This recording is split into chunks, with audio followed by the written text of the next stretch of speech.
And you have situations, and I've run into this on a few occasions very recently, where a kid might have been an asshole when he was in the 9th grade, in the 10th grade, and he just matured. But he changed programs. And so when he was the asshole in the 9th and the 10th grade, he was with this group of coaches A, and that's their final conclusion. He's an asshole. Right. But he went over to a different program, and he never had a subsequent incident ever. And so you got two different narratives out there, you know, floating around about this kid. And, you know, I just think that if a kid's 18 and you're telling colleges not to recruit him based on something that happened when he was 14 or 15 years old, I think you're the asshole. You know, and you know, that's an ongoing struggle that I have. It's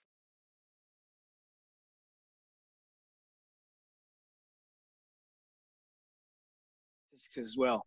All right, cool. Let's jump into high school hoops, high school recruiting. So first of all, right now, obviously the crazy year. Where are we at with high school basketball? You know, they're starting to cancel seasons left and right. Schools are starting to tell people like, hey, look, you know, we're not sure if we're having the season, or now we're not having the season. What are your thoughts on that, and where are we at? If I had to try to paint with the most broad brush that I could come up with, I would guess that states that Biden won probably won't play, and states that Trump won probably will play. There'll be some, you know, exceptions to that. But if I had to guess, I would go pretty much along those lines. I don't think there's a chance in hell that they won't play in the Deep South. You know, right. I think they're going to play in Louisiana, Alabama, Florida, Georgia, Mississippi. They're going to compete, and they're going to have crowds, and they're not going to require masks, and they're just going to play sports. I think we're in real jeopardy up here in the Northeast corridor. I think that Connecticut, New York, New Jersey, Pennsylvania we're at risk of not having a high school season this year. Yeah, I agree. I agree. And it's definitely interesting. It's been interesting for me to see how countries around the world have reacted differently. You know, you got kind of like the Swedens of the world that didn't really do too much since March and kind of let things happen. And they were fine up until recently. And now I think they're starting to get crazy. Yeah, it's going crazy. And then you got, you know, like I'm watching the Philippines and over in Southeast Asia, you know, they got almost full capacity crowds now with some of their leagues starting up. And then but they were going in people's houses and snatching them out, you know, they handled it very differently. Yeah.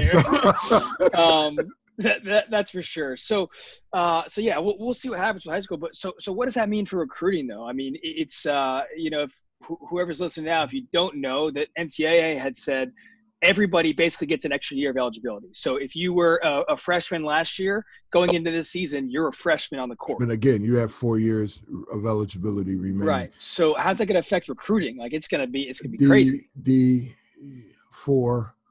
For current college kids in college, it's wonderful because they can change schools and they can play immediately without sitting out.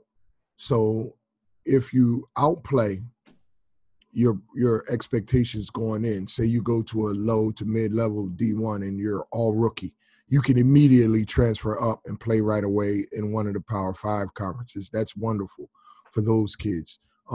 If you're a kid in the Power 5 conference and you're a sophomore and you're still playing 6, 7, 8 minutes a game and you want to play a lot, you can go down to the low to mid-level D1 schools and play right away. That's just wonderful for those kids. For college coaches, it really helps them because, you know, if I were a college head coach, I would get a manager or a grad assistant, and his entire job would be to look at the top 150, 200 lists from 3-4 years ago and then compare it to what these guys are doing in college now and try to predict, you know, who's going to enter the pool. Because if you were a top 150 kid and you're not starting by your sophomore year, chances are you're going to be looking for greener pastures. I mean, I just think that makes sense. If I'm trying to build my own team, maybe I can pluck one of those guys off. So the college coaches have an advantage. The people who are hurt the most are the current high school seniors and juniors. Their value has absolutely been diminished. There's no other way of putting it. Unless you're a top 100 kid, think nothing changes for those kids. Everybody wants those kids. You'll still get all the offers that you would have normally gotten. But the kids below in basketball, below 150, 200, the kids in football probably below the top 400 or 500. Those kids that would ordinarily, have a bunch of low D1 to mid-major offers, those offers aren't going to be there because the coaches are just going to wait because they could possibly end up with a 21-year-old kid with 3 years of eligibility remaining and 2 years of college experience under his belt, and he can play right away. So if your choice is between a kid that's maybe 250 in the country and one of those kids, it's a no-brainer. Yeah, you're waiting. You're waiting, man.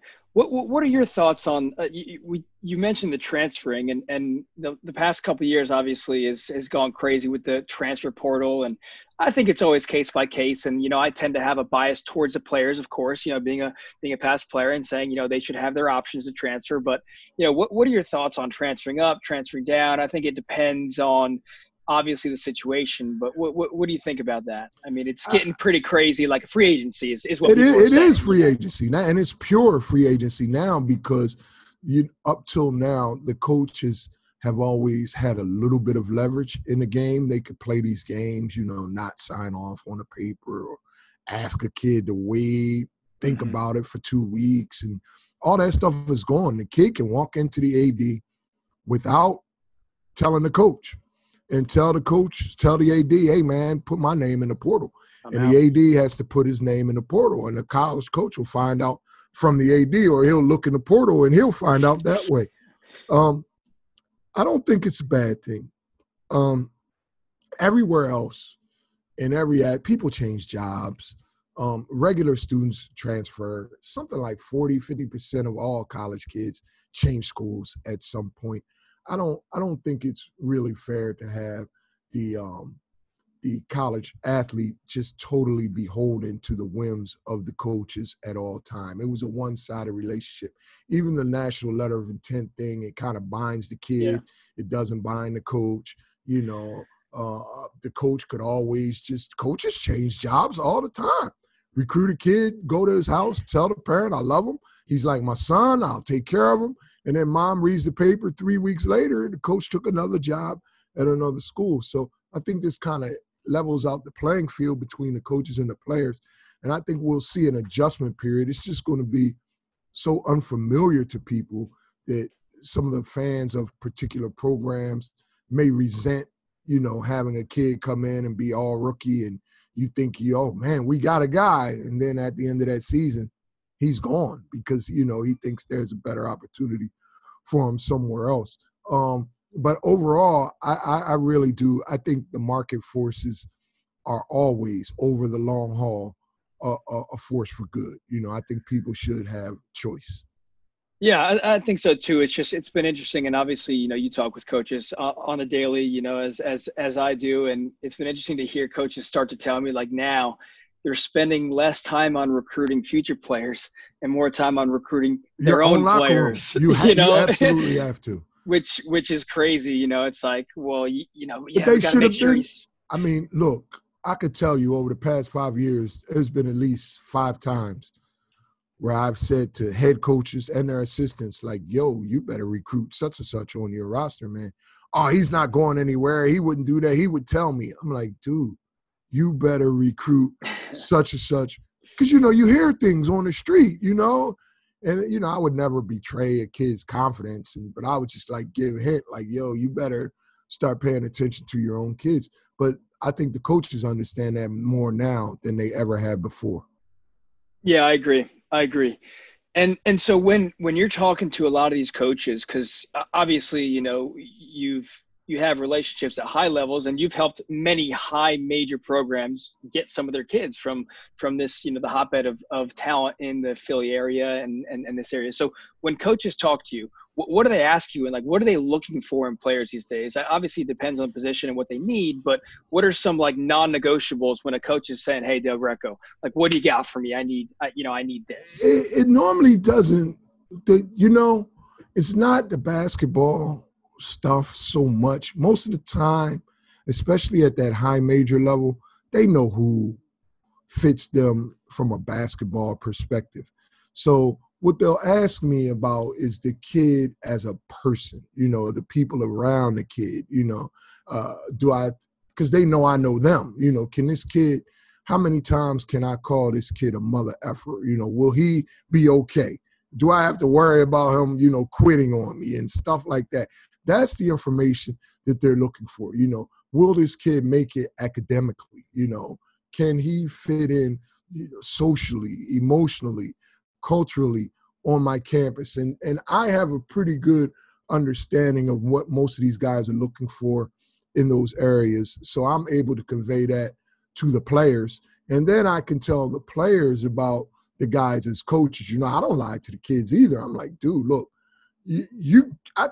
when I introduce them, I'll tell them both, y'all got to work out the basketball stuff. But look, coach, this is a loyal kid. He comes from a good family.